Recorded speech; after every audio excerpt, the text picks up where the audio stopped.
Hello family, welcome back to the channel. It's good to have you guys back here to the channel.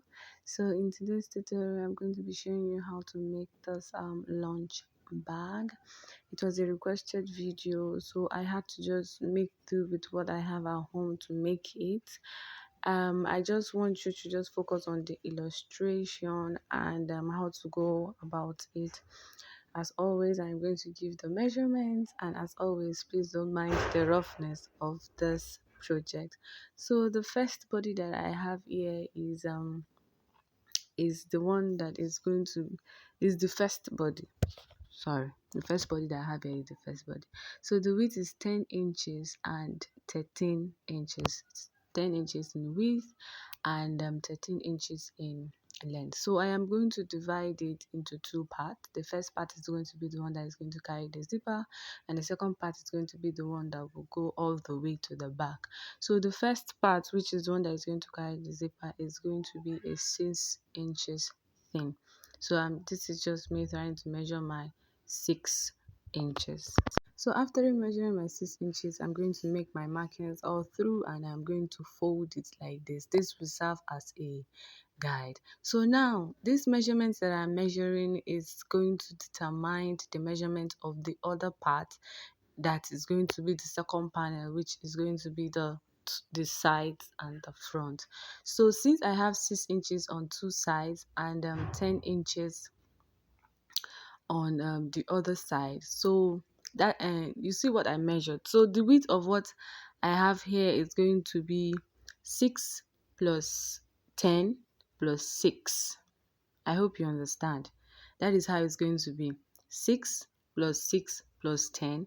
Then that is the width. Then the length is going to be 7 inches, because if you remove 6 inches from 13 inches, you have 7 inches left. So I hope you understand what I mean. So this just the next thing you're going to go ahead and do is to just make your stitch. So after making your stitch, this is what it looks like. You can stitch it inwards and make your piping inside, but I decided to stitch it outside because the video that I was asked to recreate, the stitches were outside and the piping was outside.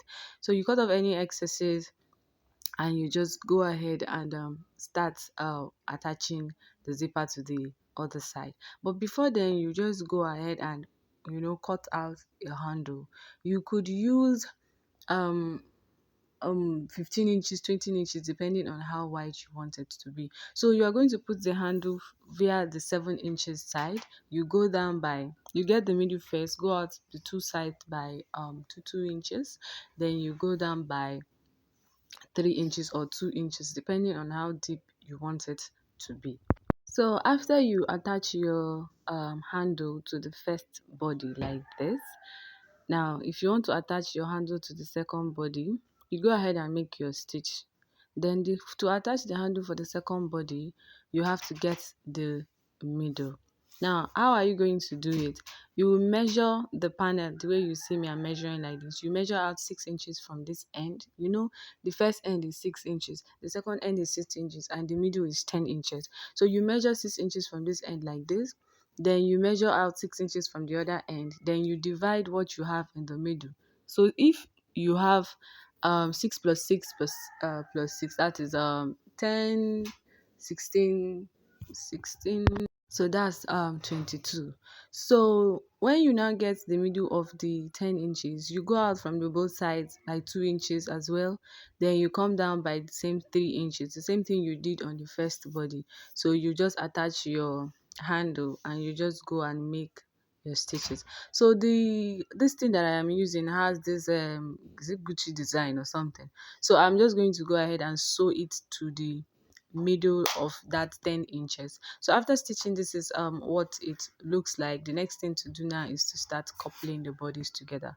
Please, in order to have a seamless stitch, make sure you are doing all these your stitches before you put your interfacing. Please, I hope you understand what I mean. Make sure you're doing all this your stitches before you put an interfacing. Yes, something I forgot to mention at the beginning of the video is if you are using leather, you don't necessarily need to put an interfacing. But if you are using a jean fabric or an Ankara fabric or a different kind of fabric, then that is where you need to put an interfacing. So this is like basically everything about the stitching of the bag. So now the next thing to do is to start coupling your sides together. So just keep watching and see how I am going to go ahead to sew the sides together. So I am starting from this end like this. Please just keep watching and I'll just sew it all the way to the other end. Thank you guys for tuning into the channel once again. You're highly welcome. If you are a returning subscriber, thank you for always coming back to the channel. Thank you for watching my tutorials. Thank you for always showing your love, your concern. Thank you for always commenting. May God bless you and may your pocket never run dry. And if you are just tuning into the channel for the very first time, you are highly welcome to this channel. Please click the subscribe button and also the notification bell so that you get notified whenever we post in new tutorials, because on this channel we have many more amazing tutorials to show you guys. We talk about a lot of things on this channel. You can ask your questions, we'll give you answers, and you can even ask for videos and we will make them for you. Thank you once again, and let's just continue with the video. So after sewing the first side, this is me just sewing the second side to just make sure everything. So please take your time while stitching this side and make sure you do not stitch on the actual zipper. So just take your time and just make your stitches.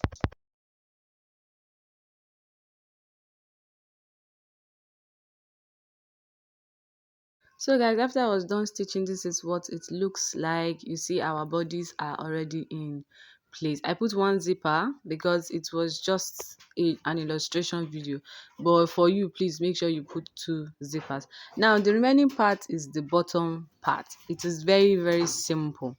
Now you know we have 6 inches by both sides and 10 inches by both sides. Now it is very, very simple. After you stitch, when I measured, I realized it was half inches less. That one is not a problem. Make sure you return back that half inches. So you will cut out your 10 inches by 6 inches, then you go and make your stitches on it. I just hope you understand what I mean. So after stitching, this is what it looks like. Sorry, this is what it will look like when you stitch. So this is the material. I've got 6 inches by 6 inches. Start from any edge, but make sure you are starting from the right edge. Start from any edge and just make your corner stitches all round. So after stitching, this is what it looks like. You see our bag is already in place. And I told you that this is very, very simple. Like I said, you can make your stitches inside and pipe it inside, but the illustration of the bags that I want to do, the piping was outside. So after stitching, this is what it looks like. Cut off any excesses that will make it difficult for you to pipe. So you just go ahead and pipe it. I wanted to use a jean to pipe it, but I did not have enough jean, so I decided to use a piping belt. So please just watch me and see how to go about this piping. Now you open the zipper first, you pipe the top first. Please make sure you do not sew your zipper. Pipe the top first like this. When you're done piping the top, then you come and pipe, open the zipper again, then you start piping the bottom. No, you start from this bottom like this. Yes. Then you pipe it, go to the other side, then you also pipe the bottom side as well. So guys, I hope you learned something from this tutorial, and I hope you understand, and I hope you use this my illustration to make even better and more beautiful lunch bags. It's very, very beautiful. I have two other tutorials of other lunch bags that I've made. I'm going to put the link in the description box so that you'll be able to know how to make more than one lunch bag. So having said this, please click on the subscribe button if you've not. Please subscribe. Please click on the notification bell so that you get notified whenever I post in new tutorials. And see you guys in my next tutorial. Bye.